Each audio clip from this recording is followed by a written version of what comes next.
1971 भारत और पाकिस्तान के बीच तनाव अपने चरम पर था। लेकिन सीमा पर जो दिखाई दे रहा था, असली खेल उससे कहीं ज्यादा गहरा था।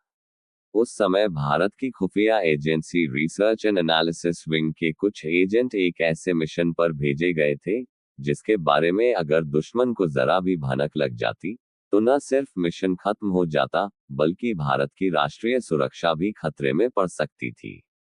उस दौर में आज का बांग्लादेश तब ईस्ट पाकिस्तान था। वहां की जनता पाकिस्तान की सरकार से नाराज थी। मार्च 1971 में पाकिस्तान की सेना ने ऑपरेशन सर्चलाइट शुरू किया, जिसमें हजारों निर्दोष लोगों पर अत्याचार हुए। गांव जला दिए गए, शहरों में गोलीबारी हुई और लाखों लोग जान बचाकर भारत की सीमा की तरफ भागने लगे। कुछ ही महीनों में करीब 1 करोड़ शरणार्थी भारत पहुंच चुके थे। यह सिर्फ एक मानवीय संकट नहीं था, बल्कि भारत की अर्थव्यवस्था और सुरक्षा के लिए भी एक बड़ा खतरा बन रहा था। दिल्ली में बैठी सरकार को समझ आ गया था कि अगर इस संकट को रोका नहीं गया, तो जल्द ही यह एक बड़े युद्ध में बदल सकता है। इसी समय भारत की खुफिया agency research and analysis wing ने एक गुप्त योजना बनानी शुरू की। इस एजेंसी के प्रमुख थे रामेश्वर नाथ काओ, एक शांत स्वभाव के लेकिन बेहद तेज दिमाग वाले खुफिया अधिकारी। उन्होंने अपने भरोसेमंद एजेंटों को एक ऐसे मिशन के लिए तैयार किया, जो पूरी तरह गुप्त था।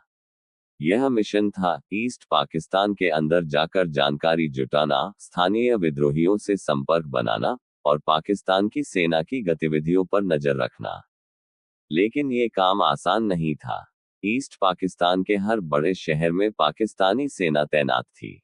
जगह जगह चेकपोस्ट थे और किसी भी संदिग्ध व्यक्ति को तुरंत गिरफ्तार कर लिया जाता था। फिर भी भारतीय एजेंट चुपचाप सीमा पार करने लगे। कुछ लोग व्यापारी बनकर, कुछ पत्रकार बनकर और कुछ तो आम ग्रामीणों के रूप में। उनका असली काम था पाकिस्तानी सेना की तैनाती, उनके हथियार और उनकी योजनाओं की जानकारी भारत तक पहुंचाना। क्योंकि आने वाले समय में ये जानकारी युद्ध का रुख बदल सकती थी। लेकिन खतरा हर पल मौजूद था। अगर एक भी एजेंट पकड़ा जाता, तो पूरे नेटवर्क का खुलासा हो सकता था। और ऐसा हुआ भी। ईस्ट पाकिस्तान के एक शहर में एक संदिग्ध व्यक्ति को पाकिस्तानी सैनिकों ने रोक लिया। उसकी तलाशी ली गई और उसके पास कुछ कागज मिले। सैनिकों को शक हो गया कि कहीं ये जासूस तो नहीं। पूछताछ शुरू हुई। कमरे में सन्नाटा था, बाहर बंदूकें तनी हुई थी। उस व्यक्ति की एक गलती भारत के पूरे गुप्त मिशन को खतरे में डाल सकती थी। लेकिन उसी समय ईस्ट पाकिस्तान के अंदर एक और शक्ति धीरे धीरे मजबूत हो रही थी। ये थे मुक्ति वाहिनी के लड़ाके। ये स्थानीय लोग थे जो पाकिस्तान की सेना के खिलाफ लड़ने के लिए तैयार हो चुके थे। भारतीय एजेंटों का अगला मिशन था इन लड़ाकों को संगठित करना। सीमा के पास भारत की तरफ गुप्त ट्रेनिंग कैंप बनाए गए। यहां मुक्ति वाहिनी के हजारों लड़ाकों को ट्रेनिंग दी जाने लगी। हथियार चलाने की ट्रेनिंग, गुरिल्ला युद्ध की रणनीति और खुफिया जानकारी जुटाने के तरीके। इस पूरे ऑपरेशन में भारतीय सेना और रिसर्च एंड एनालिसिस विंग के एजेंट मिलकर काम कर रहे थे। धीरे धीरे ईस्ट पाकिस्तान के अंदर छोटे छोटे हमले शुरू होने लगे। रेलवे लाइनें उड़ाई जाने लगी, पाकिस्तानी सेना के ठिकानों पर अचानक हमले होने लगे और संचार व्यवस्था को नुकसान पहुंचाया जाने लगा। पाकिस्तानी सेना समझ नहीं पा रही थी कि यह सब कैसे हो रहा है। उन्हें लग रहा था कि यह सिर्फ स्थानीय विद्रोह है, लेकिन असल में इसके पीछे एक बेहद संगठित खुफिया नेटवर्क काम कर रहा था। भारत में बैठे रणनीतिकार हर दिन नई रिपोर्ट पढ़ रहे थे। किस इलाके में कितने सैनिक हैं, कौन सा रास्ता सुरक्षित है और कहां से हमला करना आसान होगा। ये सारी जानकारी धीरे धीरे एक बड़ी रणनीति का हिस्सा बन रही थी। लेकिन जैसे जैसे ये नेटवर्क मजबूत हो रहा था, खतरा भी बढ़ता जा रहा था। पाकिस्तानी खुफिया एजेंसियां अब सक्रिय हो चुकी थी। उन्हें शक हो गया था कि कहीं न कहीं भारत का हाथ जरूर है।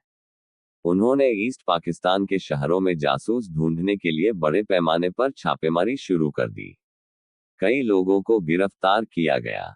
पूछताछ, यातनाएं और डर का माहौल। लेकिन फिर भी कई एजेंट अपने मिशन पर टिके रहे, क्योंकि उन्हें पता था कि अगर यह मिशन सफल हुआ तो इतिहास बदल सकता है, और अगर असफल हुआ तो शायद भारत को बिना तैयारी के एक बड़े युद्ध का सामना करना पड़ेगा। समय बीत रहा था। दिल्ली में बैठी सरकार और सेना के अधिकारी हर रिपोर्ट का इंतजार कर रहे थे, क्योंकि आने वाले कुछ महीने पूरे दक्षिण एशिया का भविष्य तय करने वाले थे।